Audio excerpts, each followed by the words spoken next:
play off 15, and recently I was told to stay behind the ball. Having looked at the pros and on TV, I could see what they were saying. I had one round where I felt I was staying behind the ball and my right shoulder was moving down and not out.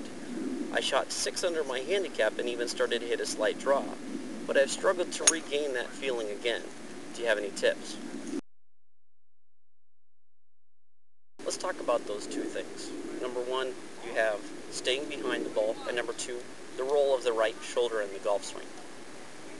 Now, staying behind the ball is something I hear quite frequently, and it can be a little misleading because what we really don't want is for our weight to stay back behind the ball. What you really have is where your upper body is staying back, but your lower body is moved forward. And it's not a big motion, it's not a huge change. As a matter of fact, it's really kind of happening together where the club and the body are moving together to go forward. But what you'll find is that the lower body moves and has this rotation and hip, what we call a bumping of the hip, while the upper body stays back.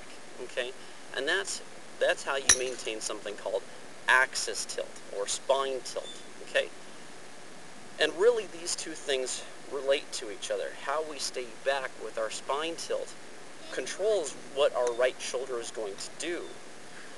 What we don't want to have happen is that weight stay back here and stay too far back, because now we're going to be bottoming out behind the ball. And when our swing bottoms out behind the ball, we're either going to hit into the ground and hit it fat, or if we miss the ground, we're actually going to hit the top of the ball and we're going to hit a top thin shot. It's all really in the spine tilt, okay? Because if you tilt forward, that is, if you bend at your hips forward towards the ball, and then you lean back a little bit to your right leg with your upper body, what that's actually going to do, and I'm going to still turn my shoulders the same way as I always do. See how this right shoulder basically goes down towards the ball, as opposed to out this direction, right, out over the top. It goes actually underneath. And it's not that my shoulders are doing anything different. My shoulders, in fact, have nothing to do with the direction. In fact, what it is my tilt of my spine. My tilt forward and back this direction, back towards my right foot, is what makes that right shoulder go down plane.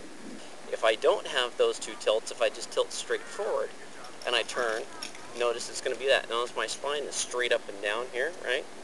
If I just simply turn my shoulders, it's going to move it out. Okay, I'm looking at it from the side view. You'll be able to see. If I have no back tilt like this, I'm just going to simply tilt forward. If I just turn my shoulders, notice that right shoulder is going to move out. If I tilt back, it's going to move it down. Okay? So those two tilts of the spine are extremely important.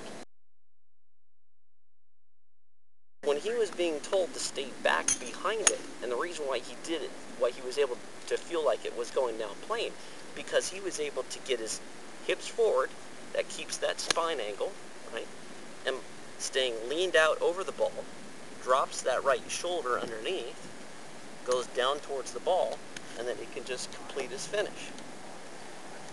When he's having problems, and I can almost guarantee this because he's still thinking, stay behind the ball, stay behind the ball. When he goes to stay behind the ball, he's staying back behind the ball. Now, yeah, they've got great axis tilt, but if you're not allowing your body to shift forward, then you're not going to make good centeredness of contact. You still need to have angle of our spine, but you need to be able to angle over the ball and let the right shoulder go down. So you're going to have back, shift forward, staying back behind it, arms extend and stay relaxed and go through it, all the way through, which pulls the upper body forward, and now you get to the nice finish.